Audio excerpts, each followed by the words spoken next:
नमस्कार, मैं हूं कुमार राकेश और न्यूज लाइन में आपका स्वागत है। आज बात करेंगे सीमा पर पिछले कई दिनों से चल रही पाकिस्तान की नापाक हरकतों की और उस हरकतों पर प्रधानमंत्री नरेंद्र मोदी की रवैयों की। पाकिस्तान में पिछले कई दिनों की तरह आज सुबह 7 बजे से ही आम नागरिकों को निशाना बनाकर भारी गोलाबारी की गई। कई भारतीय नागरिकों की मौत हुई और बड़ी संख्या में लोग घायल हो गए। पाकिस्तान के इस कायराना रवैयों को लेकर करोड़ों भारतीयों से काफ़ी रोष है और हर भारतीय के दिल में यही आवाज़ निकल रही है कि अब की बार आर पार।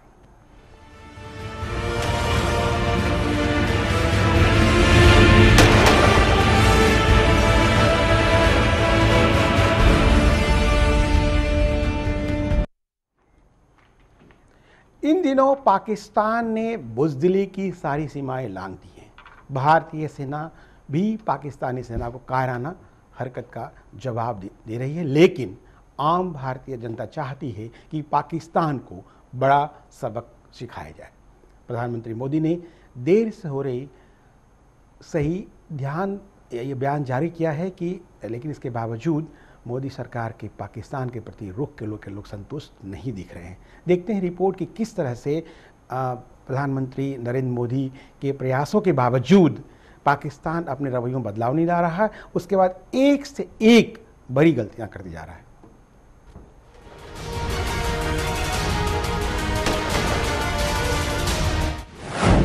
पाकिस्तान की फिर नापाक हरकत।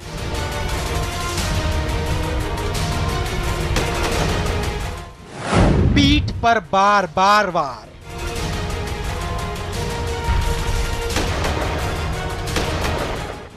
कब सुधरेगा पाकिस्तान?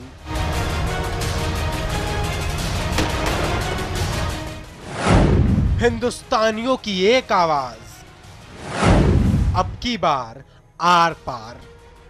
कायर पाकिस्तान की कायराना हरकत का नमूना देखिए।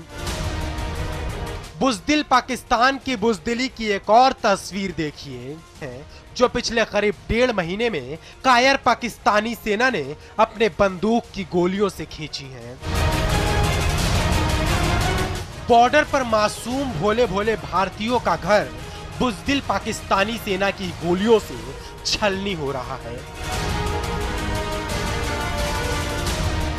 लेकिन रो पूरा हिंदुस्तान रहा है। सीमा पर भारतीयों की इन तस्वीरों ने करोड़ों भारतीयों को गुस्से से आग बबूला कर दिया है। आम जनता से लेकर राजनीतिक गलियारों में रोष है। हर कोई जानना चाहता है आखिर क्या चाहता है पाकिस्तान, क्यों कायराना हरकतें कर रहा है पाकिस्तान, आखिर कब बाज आएगा पाकिस्तान। करीब 3 महीने पहले पूरी दुनिया ने देखा था कि कैसे प्रधानमंत्री नरेंद्र मोदी ने करोड़ों भारतीयों को चौंकाते हुए पाकिस्तानी प्रधानमंत्री नवाज शरीफ को अपने शपथ ग्रहण समारोह में हिस्सा लेने के लिए न्योता भेजा था। लेकिन दोस्ती के नाम पर पाकिस्तान पिछले करीब 2 महीने से भारत की पीठ में छुरा घोंप रहा है, मासूम भारतीयों की जान ले रहा है। लेकिन अब करोड़ों भारतीयों का सब्र धीरे धीरे जवाब दे रहा है। पूरा देश चाहता है कि पाकिस्तान को नरेंद्र मोदी ऐसा करारा जवाब दे जिससे आगे पाकिस्तान कोई भी नापाक हरकत करने से पहले 100 बार सोचे। लंबे समय तक चुप्पी साधने के बाद प्रधानमंत्री नरेंद्र मोदी ने आज सेना के 3 प्रमुखों के साथ मीटिंग करने का फैसला लिया है। भारतीय सेना भी पाकिस्तान को सबक सिखाने के मूड में है और सभी ये चाहते हैं कि अब की बार नापाक पाकिस्तान से आर पार।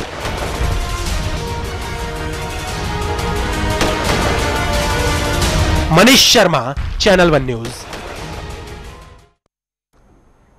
नाम पाक काम नापाक कहने का पाकिस्तान की बात है कि पाक लोगों का स्थान, लेकिन जब से पाकिस्तान बना है आप इतिहास उठाकर देखें, उनके पास सिर्फ एक ही काम है, हिंदुस्तान से लड़ाई, भारत के साथ पंगे बिला वजह बिना कारण। और लगता है कि सिर्फ भारत के साथ जो लड़ाई है वही उनके लिए एक संजीवनी का काम करती है। वही उनके लिए एक खुराक है। लगता है कि उनके पास और कोई काम नहीं है। हाल में आपने बिलावल भुट्टो, जिनके नाना जुल्फ़िकार अली भुट्टो पाकिस्तान के सर्वेसर्वा रहे, उनकी माँ भी रही, उनका इस तरह का बयान, जितनी उम्र नहीं है उससे बड़ा बयान दिया उन्होंने। ये क्या है? ऐसा क्यों है? क्या भारत पाकिस्तान की दोस्ती नहीं हो सकती? और ये बार बार ये गलतियां करके पाकिस्तान क्या बताना चाहता है भारत को या विश्व को? इस विषय पर हम आज चर्चा करेंगे। हमारे साथ सुरजीत दास गुप्ता जी हैं, कर्नल बी.डी. शर्मा जी हैं, भाजपा प्रवक्ता दिनेश सिंह जी हैं, और हमारे साथ अभी शिवपाल सिंह जुड़ने वाले हैं। पंजाब में ऑपरेशन के वो IG रहे हैं, रिटायर्ड हैं, और पुलिसिया मामलों पे, भारत पाक मामलों पे विशेष नज़र रखते हैं। हम शुरुआत करते हैं कर्नल शर्मा साहब से कि ये जो स्थिति बनी है इसका क्या कारण है? इसका इलाज है या ला इलाज बीमारी है पाकिस्तान? मनीष जी, जैसे आपने कहा, और सचमुच में मुझे इतिहास के हिसाब से Pakistan right from the beginning वो केवल अपनी नापाक हरकतें ही कर रहा है। उसके पीछे हम भी थोड़ा सा जिम्मेदार हैं, क्योंकि हमने ये मुद्दा UN में उठा दिया। अब वो चाहता है कि UN में जल्दी से जल्दी इसको ला करके UN को यहाँ पर बॉर्डर पे बिठा दे, और इसको जो है द्विपक्षीय वार्ता के बीच में ना ला करके ये त्रिपक्षीय वार्ता हो जाए, और जिससे कि जो हमारा मुद्दा है वो कमज़ोर हो जाए। दूसरी बात, पाकिस्तान के अंदरूनी हालात आप देखिए। जैसे हमारे प्रधानमंत्री जी, इन्होंने नवाज शरीफ जी को बुलाया तो उनकी अपनी जो प्रसन्नता थी वो कम हुई, और उनका जो अपना ख्याति थी वो भी कम हुई। तो इस वजह से उसके अपोजिशन में जो आदमी थे, जैसे कादरी साहब थे या इमरान, उन्होंने ये मौका उठाया और उसको और भी ज़्यादा कमज़ोर करना शुरू किया, जिसका नतीजा कि नवाज शरीफ की पोजीशन और ख़राब हो गई। अब उनके पास में कोई मुद्दा नहीं रहा। जैसे हम, आपने देखा अभी UN में सबके प्रधानमंत्री गए या प्रेसिडेंट गए, हेड ऑफ द स्टेट्स गए, तो वहाँ पर नवाज शरीफ ने केवल एक ही मुद्दा उठाया। वो उठाया UN में कि पाकिस्तान के पास हमारा जो है वो कश्मीर वो वापस आना चाहिए, और कश्मीर, आज़ाद कश्मीर जो है वो, जो हमारा जो कश्मीर है जो हिंदुस्तान के पास है वो उसका। लेकिन कर्नल शर्मा साहब, ये जो उठाया नवाज शरीफ ने, लगता है पाकिस्तान की उनके पास करने के लिए कुछ नहीं बचा, जबकि कश्मीर का जो मसला है हिंदुस्तान के लिए, भारत के लिए, संसद एक मत से, एक सुर से सभी दल के लोगों ने ये इसको प्रस्ताव पारित किया है कि कश्मीर भारत का था, भारत का है और भारत का रहेगा। दिनेश जी, भाजपा की तरफ से जिस तरह नरेंद्र मोदी ने एक पहल की, 26 मई को सबको बुलाया उन्होंने, सार्क कंट्री को, फिर भूटान भी गए, फिर ब्राज़ील गए, जहाँ जापान गए, अमेरिका गए, जो भी यात्राएं की, लेकिन उसके बाद जो रवैया में सुधार आना चाहिए, सुधरा नहीं रवैया। फिर वही इंट्रूजन्स, फिर वही जो जिस तरह से नवाज शरीफ उस वक्त भी 99 में कारगिल का जो मसला हुआ, अटल जी ने लाहौर बस ले गए और उधर से बमबारी शुरू हुई। आखिर क्यों, ऐसा क्यों? देखिए राकेश जी, जो आपने सवाल उठाया है बहुत ही सही सवाल है कि आखिर में बार बार पाकिस्तान ऐसी हरकतें क्यों करते हैं। आप कह भी रहे थे कि हमारे दोनों सदनों का संयुक्त कमिटमेंट है कि कश्मीर भारत का अभिन्न था, सर्वदल, सभी दलों का है, तो दलगत भावना से नहीं है। अगर बात कश्मीर पाकिस्तान से आज किसी मुद्दे पर होना है तो पाक अधिकृत कश्मीर की बात होनी है, जम्मू कश्मीर की तो कोई बात ही नहीं होनी है। और मुझे जो लगता है, दो चीजें लगती है राकेश जी। एक तो अभी कर्नल साहब जिसकी चर्चा कर रहे थे कि नवाज शरीफ या पाकिस्तान हर मसले पर मुंह की खा रहा है, जैसे अभी संयुक्त राष्ट्र संघ में जिस तरह से उसने इस मसले को उठाया और मुंह की खाई, क्योंकि प्रधानमंत्री जी ने जिस तरह से उनको जवाब दिया, वो मुंह की खाने के बाद उनके पास कैसे वो पूरे विश्व का ध्यान इस तरफ आकर्षित करें, क्योंकि वहां मुद्दा उठाकर शायद वो ध्यान नहीं आकर्षित कर पाए। आज वो सिर्फ बॉर्डर पे नहीं, अंतरराष्ट्रीय बॉर्डर पर भी बमबारी कर रहे हैं, इसलिए कि किसी ना किसी तरह से दूसरे देश का ध्यान आकर्षित हो। और दूसरा कारण मुझे एक चीज ये लगती है कि ये जो समय है, 2 हफ्ते और 3 हफ्ते का समय है इस समय पाकिस्तान के पास, वो इसी पीरियड में, क्योंकि इसके बाद बर्फबारी शुरू हो जाएगी, फिर घुसपैठ वो कराने की कोशिश में हमेशा रहते हैं कि इसी समय हम घुसपैठ करा दें। लेकिन अगर देखिए, जब से सरकार बदली है, जब से नेतृत्व बदला है, तब से उनकी सारी कोशिश नाकाम हो रही है। जिस तरह से सेना के प्रवक्ता बता रहे हैं, सेना के लोग बता रहे हैं कि पहले वहां 10,000 20,000 की संख्या में घाटी में लोग होते थे घुसपैठ करने की फिराक में, आज उनकी संख्या सिमट कर कुछ लोगों में रह गई है। तो इसलिए पाकिस्तान पूरी तरह से हताश है, उसको कुछ समझ में नहीं आ रहा है। मुझे लगता है कि जब गीदड़ की मौत आती है तो शहर की तरफ उन्मुख होता है, आज वही हंस रहे हैं। और भारत ने वो किया जो उसको करना चाहिए था। आपने चर्चा की राकेश जी, सुरजीत जी, प्रधानमंत्री जी, जब बात दिनेश जी कर रहे हैं कि गीदड़ की मौत आती है तो शहर की तरफ भागता है, ये बार बार 1965 से लेकर के यदि देखा जाए 1947 से लेकर के आज तक भारत पाकिस्तान के पास एक एजेंडा रहा, भारत। उसके अलावा विश्व परिप्रेक्ष्य में पैमाने पे ऐसा कुछ दिखा नहीं। और अभी जो हाल में इतने हादसा हो चुके हैं और जो स्थितियाँ बना रही हैं, आपको लगता है कि मोदी जी को जिस तरह सख्त होना चाहिए था, जिस तरह से जो कदम उठाना चाहिए उन्होंने उठाया, या अभी और सख्त कदम उठाने की जरूरत है? जी, आपने जो परिप्रेक्ष्य दिया वो बिल्कुल सही है। जिस राष्ट्र का निर्माण घृणा के आधार पे हुआ हो, वो कभी भी अपना रवैया भारत के प्रति बदल देगा, ये सोचना चाहे हमारे यहाँ कोई सरकार बदले या उनके यहाँ कोई सरकार बदले, ये जारी रहेगा। और जिन फैक्टर्स की बात की कर्नल साहब ने, दिनेश जी ने जिन फैक्टर्स की बात की, जनरली आप देखिए कि जब भी किसी देश की सेना कोई कदम उठाती है तो उसको स्ट्रेटेजिक कदम कहा जाता है।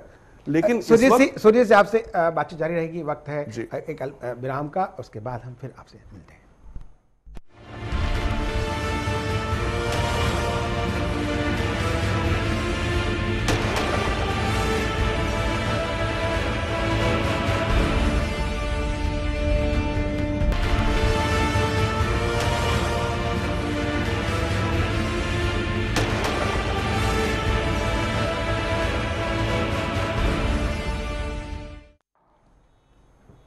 अभी हम चर्चा कर रहे हैं भारत पाक रिश्तों के परिप्रेक्ष्य में क्या इस बार आर पार वाली बात दिख रही है, या जो शुरुआत की गई है पाकिस्तान से वो कहीं से छम है क्या?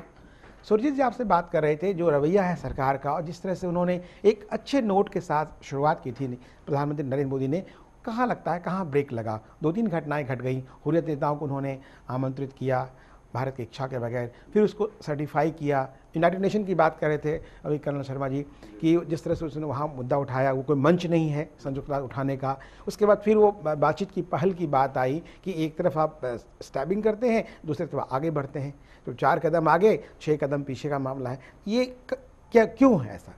देखिए, इसमें जैसा कि मैं कह रहा था कि जिस राष्ट्र का निर्माण घृणा के आधार पे हुआ हो, उसका रवैया कभी भी भारत के प्रति बदलेगा नहीं। और चाहे वहाँ कोई भी सरकार बदल जाए, यहाँ कोई भी सरकार बदल जाए। हाल ही में जैसा कि आप सबने जिक्र किया, यूनाइटेड नेशंस जनरल असेंबली में नवाज शरीफ ने जो भाषण दिया, उसका अंतर्राष्ट्रीय समुदाय पर कोई असर नहीं पड़ा। तो एक तो उसका फ्रस्ट्रेशन दिख रहा है। दूसरा, जैसा कि मैं कह रहा था कि किसी भी आर्मी ऑपरेशन में एक स्ट्रैटेजी की बात होती है। इस बार जो पाकिस्तान आर्मी की तरफ से ऑपरेशन हुआ है, उसमें स्ट्रैटेजी के साथ साथ एक बहुत ही जघन्य और निंदनीय पॉलिटिक्स भी शामिल है। पॉलिटिक्स ये है उसमें कि अब तक cease fire violation line of control के आर पार होता था, और लाइन ऑफ कंट्रोल के इस पार कश्मीरी मुसलमान रहते हैं। आप ध्यान में रखिए कि भारत 2 नेशन थियोरी में विश्वास नहीं करता, लेकिन पाकिस्तान करता है। इंटरनेशनल बॉर्डर जो है उसके इस पार हिंदू रहते हैं। उनको ऐसा लगता है कि वो जो लगातार सेपरेटिस्ट को उकसाते रहते हैं, तो उनका साथ मिलते रहना चाहिए। इसलिए इस बार हमला कश्मीर के मुसलमानों की तरफ नहीं हो रहा है, बल्कि वहां पर जो हिंदू रह रहे हैं, क्योंकि उनको ऐसा लगता मतलब है, उन्होंने एक स्ट्रेटेजिकली चेंज किया है, दोनों इशू को भड़का करके यहाँ के जो हमारे मुसलमान भाई हैं, जो राष्ट्र के अभिन्न अंग हैं, उनको भी उकसाने की बात है। हमारे साथ श्रीपाल सिंह साहब हैं, पंजाब पुलिस में 84 से लेकर के जितने बड़े ऑपरेशन हुए उसमें इन्होंने एक अहम भूमिका निभाई है, और भारत पाक रिश्तों को इन्होंने बहुत करीब से देखा है। और पंजाब रहने अमृतसर की जो सीमा की जो पॉलिटिक्स है, इन्होंने बहुत नज़दीक से देखा है। सिंह साहब, ये जो स्थिति बन रही है और जो फिर से अपनी पुराने रवैये बदल नहीं पा रहा है पाकिस्तान, आखिर वो ऐसा कब तक चलेगा? आपको लगता है कि सरकार को आक्रामक रवैया अपनाना चाहिए, चाहे दुनिया कुछ भी कहे? देखिए, जहाँ तक पाकिस्तान का रवैया है, जैसे मेरे दोस्त ने कहा कि रवैया तो हमेशा ही उनका हॉस्टाइल रहा है हिंदुस्तान के साथ। जी, सवाल है कि ये जो फायरिंग हो रही है बॉर्डर के ऊपर, ख़ास तौर पर इंटरनेशनल बॉर्डर्स के ऊपर, तो एक बड़ी सोची समझी स्ट्रेटेजिक प्लान है, मैं समझता हूँ। देखिए कैसे आप उनको इग्नोर करते हैं। आप कहते हैं हम सेक्रेटरी, फॉरेन सेक्रेटरी लेवल की मीटिंग कैंसिल करते हैं आपके साथ, हम बातचीत नहीं करेंगे, आपने वहाँ पे ये कर दिया, हम तभी बात करेंगे जब आप बिल्कुल सही तौर पर हमारे सामने आए। वो कहते हैं देखते हैं, आपको हम ट्रबल क्रिएट करते हैं, आप बात करते हैं कि नहीं, do you come on the table और नॉट, हम देखते हैं कि आप टेबल पे कैसे नहीं आते। तो वो एक मेजर सा रिस्पॉन्स है, मेजर सा अटैक है स्ट्रेटजिक, कि आपको ट्रबल में क्रिएट करके, मैक्सिमम ट्रबल करके, अल्टीमेटली हो सकता है कि अल्टीमेटली इंटरनेशनल फोरम के थ्रू या किसी तरीके से आपको फिर टेबल पे आने का मजबूर किया जाए। एक दूसरी बात, फ्रस्ट्रेशन का लेवल मेरे दोस्त ने कहा है, इसके अलावा और भी उसमें कई हैं। एक तो फ्रस्ट्रेशन लेवल हुआ कि वहाँ पे गए, किसी और आदमी ने वहाँ पे जाकर इनकी सपोर्ट नहीं की, मोदी साहब गए, उन्होंने कहा कि हम बात करने को तैयार हैं जब ये टेररिज्म से परे हो जाए। और वहाँ पे शाह नवाज साहब बोले कोई ख़ास उसमें शरीफ नवाज कोई बात उनकी सपोर्ट नहीं है, तो उनको एक ऐसे लग रहा है जैसे एक बहुत यानिंग डिफरेंस आने लगा है पाकिस्तान और अमेरिका के दरमियान। अब उस जॉइनिंग जो बहुत बड़ा डिफरेंस आने लगा है उनका आपस में रिलेशनशिप का, उसको उनका मेजर रिस्पांस है कि ये ऐसे ना हो कि उधर चल जाए। तीसरी बात, चाइना के जो प्रेसिडेंट हैं लिनपिंग, वो अभी होके गए यहाँ पे, जबकि वो जबरदस्त इनके अलाई थे, होके गए और उन्होंने इस्लामाबाद की विजिट को कैंसिल किया है। इस्लामाबाद लेकिन सिंह साहब, इसमें चीन की एक रणनीति हो सकती है कि उन्होंने विजिट कैंसिल किया। कि कई बार देखा गया है कि अमेरिका के प्रतिनिधि आते हैं, जो भी मंत्री, पहला वो एक फर्स्ट लेग पाकिस्तान देते हैं, तब भारत आते हैं एक संदेश देने की नीयत से। ऐसा बहुत कम बार हुआ है कि भारत आए बाद में पाकिस्तान जाए। शायद इतिहास में पहली बार हुआ है कि जॉन कैरी आए, सीधा सिर्फ भारत आए और भारत से सीधा अमेरिका गए। ये एक परिवर्तन है, राजनीतिक परिवर्तन है। लेकिन इसमें हम जानना चाहेंगे दिनेश जी, जो सरकार की जो स्थितियां हैं अभी, जो परिस्थितियां हैं, लगता है कि नरेंद्र मोदी विश्व नेता, ग्लोबल लीडर बनने के आस में कुछ इस तरह से जो जिन्होंने शुरुआत की थी कहीं ना कहीं उसमें पिछड़ गए लगते हैं, और जो रवैया, जो कंट्रोल होना चाहिए, जो एक्शन लेना चाहिए, वो नहीं ले पा रहे। राकेश जी, पहली चीज तो मैं इत्तेफाक आपकी इस बात से नहीं रखता हूं जी कि वो जो बनना चाह रहे थे, मोदी जी बार बार कहते हैं कि वो बनने पे विश्वास ही नहीं रखते हैं। वो विश्वास रखते हैं तो करने पर रखते हैं और करते हैं। और आपने कहा कि जो उनको करना चाहिए था शायद उसमें कहीं पिछड़ते जा रहे हैं। मुझे लगता है कि एक मित्र देश को, एक देश को अपने पड़ोसी देश के साथ जहां से शुरुआत करनी चाहिए, मोदी जी ने पहले दिन से शुरुआत वहीं से की। उन्होंने सार्क कंट्री के लोगों को बुलाया, हेड ऑफ स्टेट को, तो उन्होंने पाकिस्तान के हेड ऑफ स्टेट को भी बुलाया। उन्होंने प्रयास किया, क्योंकि बार बार अटल जी भी कहते थे, आज हम भी कह रहे हैं कि सब कुछ बदल सकता है, लेकिन हम अपने पड़ोसी को कैसे बदल सकते हैं? पड़ोसी हमारा पड़ोसी है, लेकिन पड़ोसी धर्म ना माने तो क्या? निश्चित तौर पे मैं वहीं पे आ रहा, वही बात मैं कह रहा हूं कि बार बार देखिए एक सिस्टम होता है, हम स्टेप बाय स्टेप चल रहे हैं ना। जो करना चाहिए तो एक सरकार को जो चलना चाहिए। आज पाकिस्तान सिर्फ जो है भारत से युद्ध में नहीं हारता, आज वो कूटनीतिक रूप से हार रहा है, राजनीतिक रूप से हार रहा है। जहां जहां वो जा रहा है और जम्मू कश्मीर का रोना रोता है, वहां वहां उसकी हार हो रही। उनको पता है कि भारत से वो किसी भी तरह से जीत नहीं सकते। आप देखते चलिए अभी आगे आगे होता है क्या। पहली बार मुझे राकेश जी लगता है कि पहली बार पाकिस्तान को पाकिस्तान के उनके लफ्जों में जवाब दिया गया है। निश्चित तौर पर हमारे 5 नागरिक दिनेश जी, ऐसा पहली बार नहीं हुआ है, पहले भी लोगों को जवाब दिया गया है। लेकिन जो रुख है, जो रवैया है, वो रवैया का कारण क्या है, हम कर्नल शर्मा साहब से भी जवाब लेंगे, पाल सिंह से जवाब लेंगे। लेकिन वक्त है विराम का, विराम के बाद हम फिर आपसे मिलते हैं।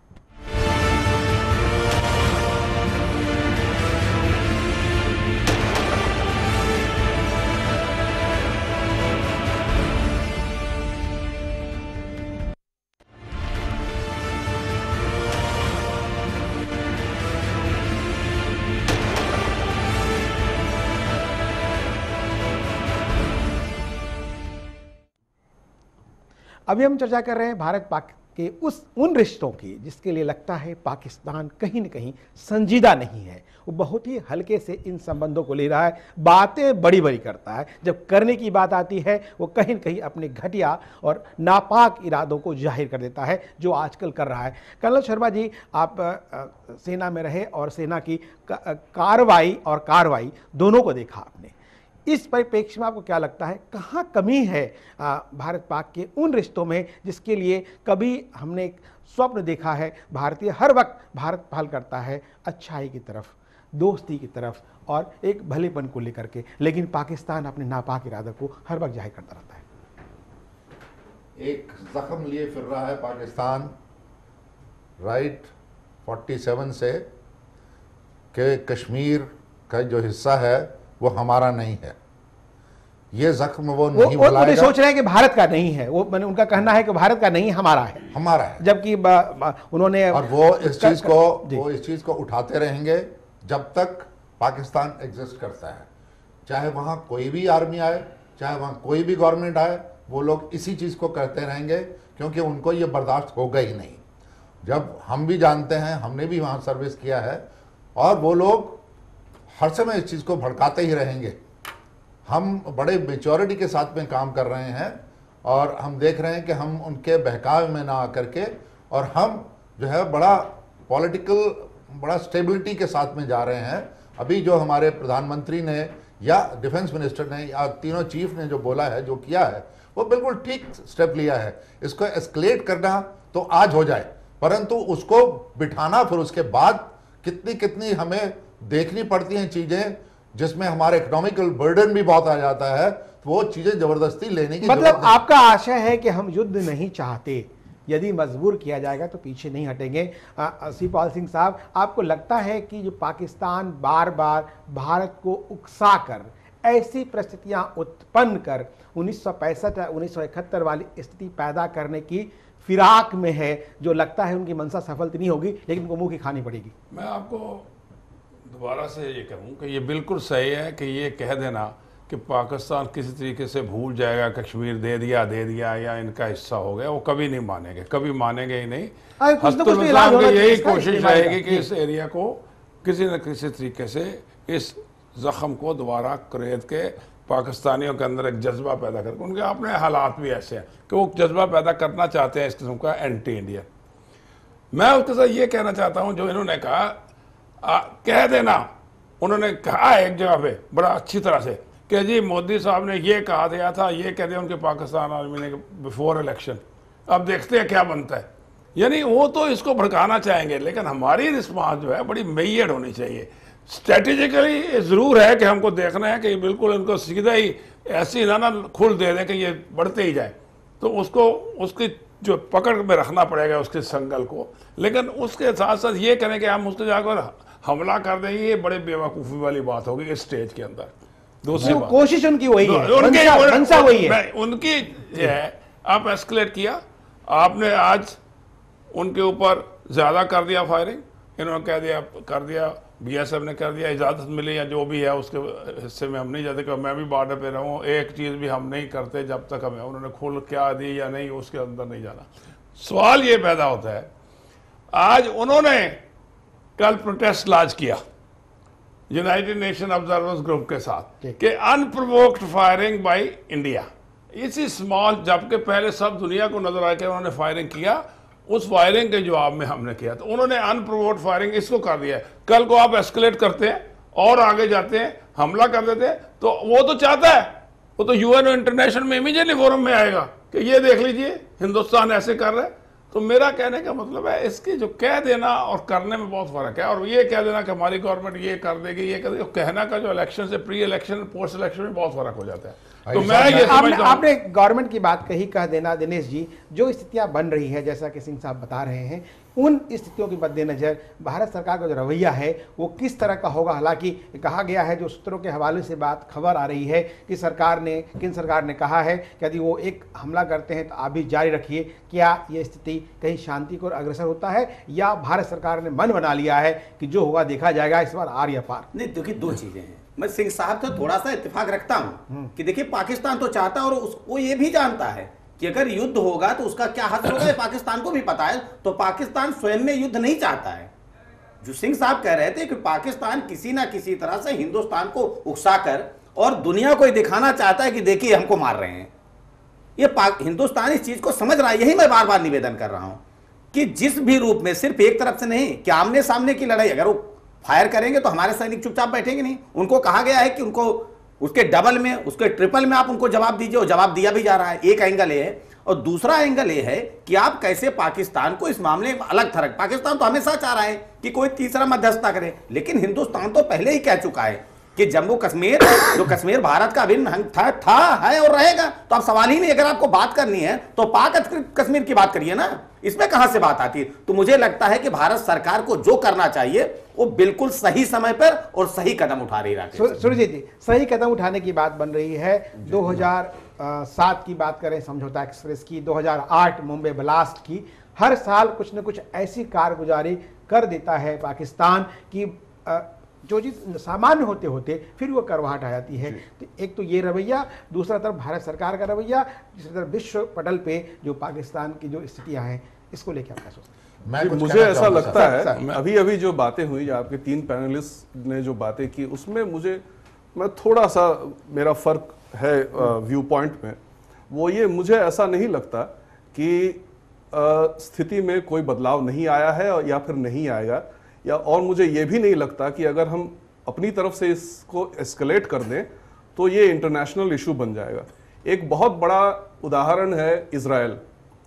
पूरा का पूरा जो इस्लामिक समूह है पूरे विश्व भर में उसके खिलाफ है, आज तक वो इंटरनेशनलाइज नहीं हुआ। तो जब तक आपकी अपनी पोजीशन जब तक मजबूत रहेगी, तब तक आपके किसी इशू को आप कभी भी इंटरनेशनलाइज नहीं कर सकते। दूसरा, आप इस वक्त के भारत के पॉलिटिक्स को देखिए, 4 राज्यों में चुनाव आने वाले हैं और लगातार मोदी जी पर यह सवाल उठाया जा रहा है कि पिछली सरकार और आपकी सरकार में फर्क क्या है। मतलब तो इस मोदी जी को घेरने की एक रणनीति लगती है विपक्षी दलों द्वारा, आपके विचार तो से? इसका भी जवाब देने के लिए मुझे नहीं लगता कि वो सैनिकों को कहेंगे कि आप हाथ पांव बांधे बैठे रहो, कुछ करो मत। मुझे लगता है बहुत सख्त कार्रवाई होगी। और एक बहुत जरूरी बात पर मैं आपका ध्यान आकर्षित करना चाहूंगा, परसों एक और चैनल पे डिस्कशन हो रहा था, वहां पे भाजपा के जो फॉरेन अफेयर्स सेल के मेंबर है शेषाद्रीचारी, वो आए थे और उन्होंने इशारा किया था कि अब जो है आर पार की लड़ाई हो सकती है और हो सकता है कि यह पाकिस्तान के अंत की शुरुआत हो। तो फॉरेन अफेयर्स सेल के मेंबर का ऐसा कह देना कोई मामूली बात नहीं है। मामूली बात नहीं है। ये मैं समझता हूँ कर्नल साहब, ये जो सारी बात है जो फॉरेन अफेयर्स सेल ने कहा, ये मैं समझता हूँ is only posture, not for the government side, posture for the government side. It is not correct. First of all, हम इंटरनेशनलाइज तो कर ही रहे। हमने तो, हमारे पैनल में ये कहा गया कि इंटरनेशनलाइज करने की कोशिश पाकिस्तान कर रहा है। हम ये कहते हैं कि एक है, ये मेरे वक्ता कह रहे हैं कि आपकी इतनी स्थिति स्ट्रांग है कि आप इंटरनेशनलाइज कर भी दें, तो आप इजराइल ने कर दिया। ये बातें बहुत तकड़ी हो जब इंटरनेशनल पॉलिसी हो, जिसमें आपको स्टेट पता है कि जंप करेगा यूएसए, उसमें या आपको पता है जंप करेगा कि नहीं। तो मेरे ख्याल में इन हालात को मद्देनजर रखते हुए तो रिस्पांस जो होनी चाहिए, कोई आर पार की नहीं होनी चाहिए। रिस्पांस जो होगी तो बिल्कुल मेजर रिस्पांस होगी। आपने एक का, आपने 4 मार दिया। आपने, आपका अनुभव उस तरह का रहा है, लेकिन जो बॉर्डर को देखा है और जो जाना है, कर्नल शर्मा, आपने जो देखा है या जो समझने की कोशिश की है कि जो रणनीति है जो बनती है मान लिया साउथ ब्लॉक में या डिफेंस मिनिस्ट्री में, वो जाके क्रियान्वित होती है जाके सीमा पे, तो उसका जो प्रारूप है, उसका जो एक खाका है, उसको लेकर के आपको क्या लगता है कर्नल शर्मा साहब? सर, मैं आपको ये बताना चाहता हूँ, ये कोई कबड्डी नहीं है, ना ही ये कोई कुश्ती है। ये इंटरनेशनल लड़ाई होती है, तो जब ये लड़ाई कन्वेंशनल होती है तो बहुत ज़बरदस्त होती है। उसमें आगे पीछे कुछ नहीं देखा जाता। उसमें फिर आर पार की लड़ाई जब बोल रहे हैं आप ना, वही होता है। हमारा मुद्दा ये होता है कि हमने वहां तक पहुंचना जी। 1 नंबर 2, आपको मैं ये बता दूं, सैनिक सीधा देखता है, सीधा देखता है, दाएं देखता है ना बाएं देखता है। ये हम अभी इतनी जल्दी से इस तरह से इमेच्योर कोई गलती नहीं कर सकते, स्वाभाविक है। दूसरी बात, अगर मेरे भाई ने बोला कि वो अगर यहां इजराइल होता, इजराइल के पीछे अमेरिका बैठा है, यूएस से मैंने, ठीक है जी, आई साहब ने बोला वो बिल्कुल ठीक बैठा पीछे, और वो कुछ भी कर ले, सारे के सारे जितने भी आपका मिडिल ईस्ट के जितने भी कंट्रीज हैं वो उनके साथ लड़ ले, कुछ नहीं होगा, क्योंकि उसके पीछे अमेरिका बैठा है। हमारे पीछे कौन बैठा है?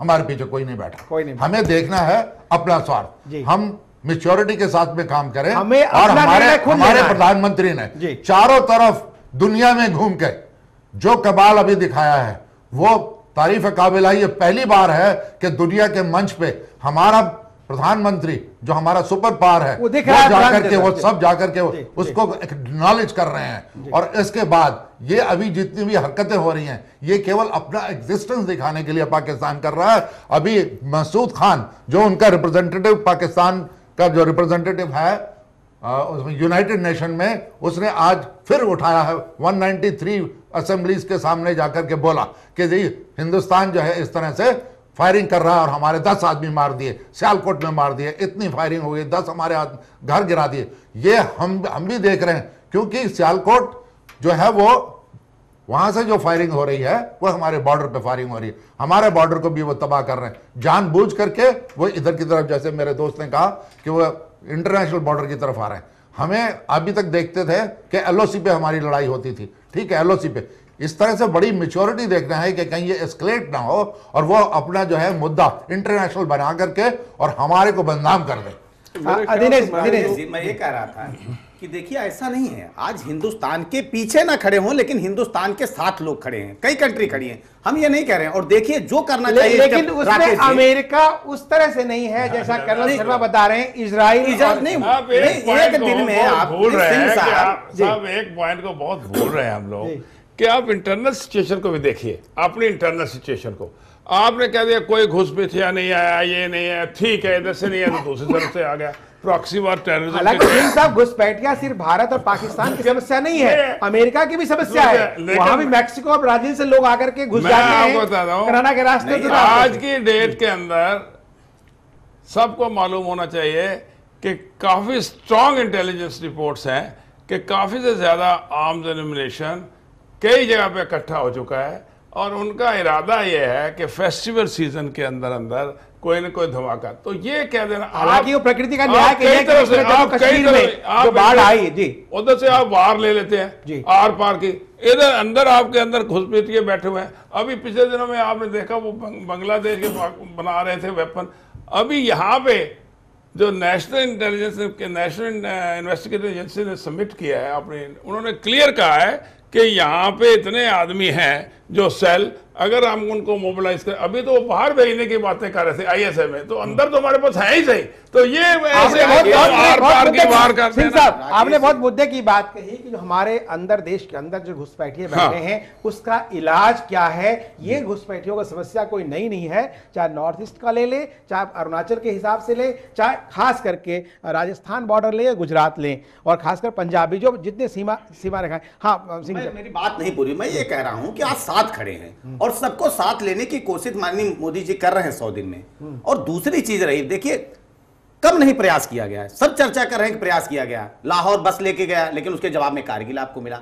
अभी सचिव स्तर की वार्ता बुलाई गई तो आप अलगाववादियों से बात करने लगे। वो चाहते ही नहीं, जो एक सरकार को चाहिए वो चाहते ही नहीं। लेकिन अब ये समय आ गया है कि पाकिस्तान को पाकिस्तान की भाषा में ही समझाने का, और निश्चित तौर पर समझिए, और पाकिस्तान इस बात को महसूस कर रहा है, मेरी देश की भावना है, मेरी पार्टी की भावना है, पार्टी की भावना है, इस सरकार की भी भावना, और पाकिस्तान भी इस चीज को समझ रहा है।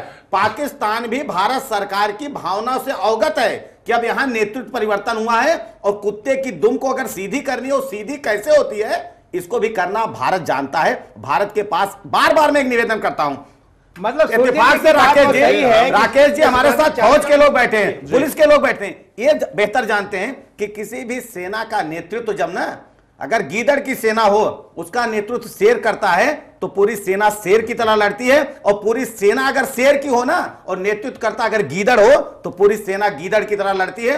आज पूरा नेतृत्व भी शेर है और पूरी सेना भी शेरों की है। इसलिए पाकिस्तान समझ रहा है राकेश जी, आप देखिएगा ये अंतिम मौका है, इसके बाद पाकिस्तान का रुख बदलेगा और पाकिस्तान जुर्रत नहीं करेगा। मैं आपको आश्वस्त करना चाहता हूं। हम कहना चाहेंगे कि आप बहुत ठीक कह रहे हैं कि पाकिस्तान को दुरुस्त करना है, पर पाकिस्तान को दुरुस्त राइट मोमेंट पे दुरुस्त किया जाएगा और जब भी मौका मिलेगा उसी टाइम पे किया जाएगा, इसमें कोई शक लेकिन नहीं है। आपको आप कहना चाहिए लगता है कि माकूल समय नहीं है अभी। आर्मी को भी नहीं, आपको लगता है इसमें मैं एक थोड़ा स्पष्टीकरण देना चाहूंगा, क्योंकि मेरी बात को गलत समझा गया। जी मेरा आपने एक इंगित बात कही, मेरा कहना ये नहीं जी, था जी। कि हम बिल्कुल वही करें जो काम इजराइल करती है। मेरा कहना ये था कि जब आपकी आंतरिक स्थिति मजबूत होती है, वही बात सिंह साहब दूसरा- कह रहे हैं। मैं कह रहा हूं। वही बात दूसरा- सिंह साहब हाँ, कह रहे हैं। वही दूसरा वही कोई बात। देश उसको That is अंतरराष्ट्रीयकरण precisely. नहीं करता उसका, और स्थिति मजबूत होने का तभी आपके यहाँ आंतरिक सुरक्षा जी, मंत्रालय बना हुआ है। एक बहुत बड़ा फैक्टर ये भी होता है कि आपके देश की इकोनॉमी कैसी है। आप देखिए कि मोदी जी ने इतने जो विदेश में जो इनके ट्रिप्स रहे और भारी भारी इन्वेस्टमेंट की बात हुई, जब हर देश का बड़ा बड़ा इन्वेस्टमेंट देश में आएगा तो कोई भी देश ऐसा नहीं चाहेगा कि भारत में अफरा तफरी फैले, भारत में युद्ध की स्थिति हो जाए। इसलिए अगर आप पाकिस्तान की आर्थिक अवस्था देखें और भारत की आर्थिक अवस्था देखें तो दुनिया हमेशा भारत के पक्ष में खड़ी होगी, पाकिस्तान के पक्ष में खड़ी नहीं आपने होगी। बहुत अच्छी बात जी। कही कि भारत शांति चाहने वाला देश है, जी। सत्य और अहिंसा का पुजारी रहा है, जिसका संदेश जो कि हर विश्व के हर कोने में फैला है। महात्मा गांधी का देश है, हम अहिंसा के पुजारी हैं। लेकिन यदि महात्मा गांधी के शब्दों को थोड़ी सा परिमार्जित किया जाए कि भाई हम सत्य अहिंसा के पुजारी हैं, हमारी नम्रता का मतलब ये मत लो कि हम कमज़ोर हैं। हमारी ये चर्चा जारी रहेगी। वक्त है कि विराम का, विराम के बाद हम फिर मिलते हैं।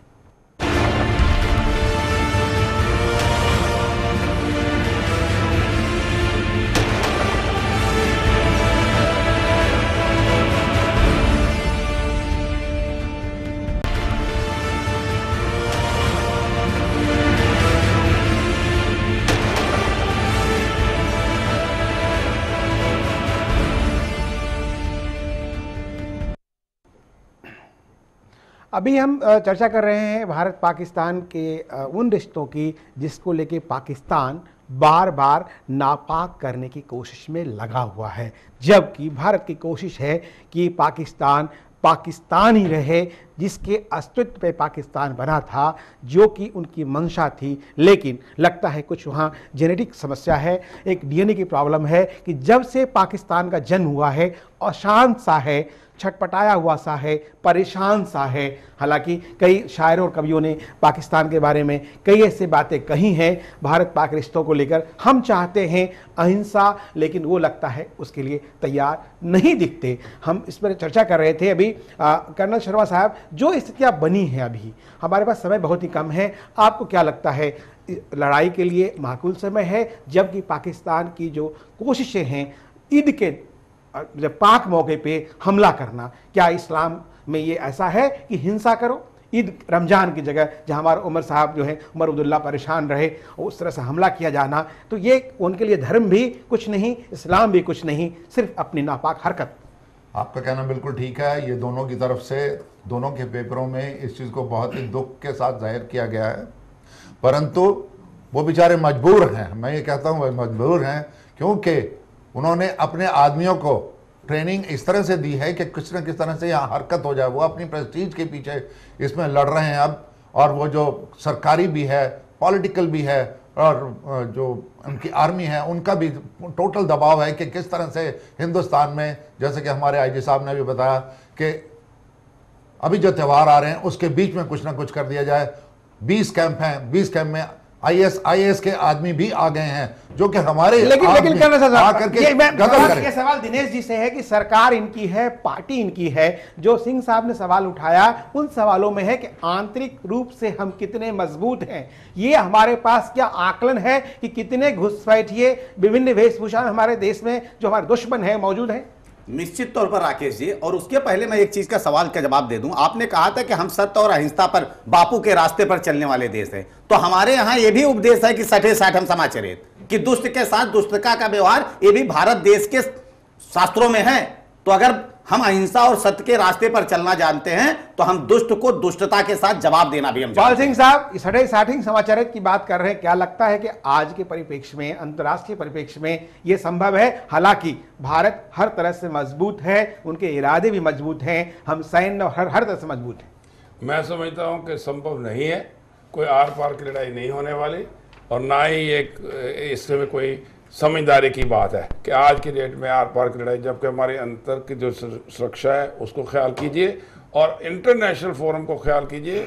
जब ऐसी बात होगी तो आपने इंटरनेशनलाइज कर ही दिया, जो ही आपने अटैक किया तो आपने उसको इंटरनेशनलाइज, जिसको आप इग्नोर कर रहे थे वो तो इग्नोर जो उसको किया गया उससे तरपटा रहे हैं। आप इग्नोर करते जाइए, इग्नोर करते जाइए, अपनी तरफ से जाता जवाब देते लेकिन राकेश जी, निर्दोष की हत्या को भारत इग्नोर नहीं करेगा। अब उन्हीं की भाषा में जवाब दिया जाएगा। अगर वो 4 निर्दोष अति संक्षिप्त जवाब क्या लगता है जो अभी पैनलिस्ट की राय है? हालांकि दिनेश जी कुछ ज्यादा लगता है सरकार की तुलना में ज्यादा उत्साहित लग रहे हैं। संगठन का मामला है, संगठन सरकार को चलाता है, आने वाला समय बताएगा। अति संक्षिप्त बताइए, लगता है जो आपने इंगित किया शेषाद्रिचारी के, उनसे कुछ ज्यादा तेवर हमारे दिनेश सिंह जो भाजपा के नेता हैं इनका दिख रहा है? लगता है कि सरकार मन बना चुकी है या कुछ अभी भी संयत की बात है? जी, मुझे ऐसा लगता है कि होना चाहिए या नहीं होना चाहिए ये अप्रासंगिक बात हो गई है, क्योंकि आज सुबह से मैं इंटरनेशनल मीडिया भी फॉलो कर रहा हूं और इंटरनेशनल मीडिया की खबर ये है कि बॉर्डर के उस तरफ भी भारी नुकसान हो रहा है। तो आर पार की लड़ाई का मतलब ये नहीं है कि हम पूरी तरह से युद्ध में चले जाएं। आर पार की लड़ाई का मतलब फिलहाल तो इतना ही है कि अगर वो 1 मारता है तो हम 10 मारेंगे। फिलहाल ये स्थिति है और पाकिस्तान की तरफ भारी मतलब गदर की बात नहीं दिखती जी। भले हल्ला की बात हो, हंगामे की बात हो, ये बात सही है कि नरेंद्र मोदी को पाकिस्तान को कड़ा संदेश देने की सख्त जरूरत है और इन बातों से काम बिल्कुल नहीं चलेगा। आम हिंदुस्तानियों के बीच पाकिस्तान की हरकत को लेकर बहुत ही ज्यादा गुस्सा है, नाराजगी है। मोदी ने भरोसा जरूर दिया है कि जल्द ही सब ठीक हो जाएगा। अब बॉर्डर पे हालात जितनी जल्दी सामान्य होते हैं या भारतीय सेना पाकिस्तान की हरकतों को रोक पाती है या नहीं, प्रधानमंत्री के बयान को देखते हुए अगले कुछ दिनों तक हमें जरूर इंतजार करना होगा, क्योंकि बात भावनाओं की भी है, बात 2 देशों के दिलों की है, बात दोनों के जज्बों की है और साथ साथ हमारे एक सार्क कंट्री की है, एशिया महादेश की है।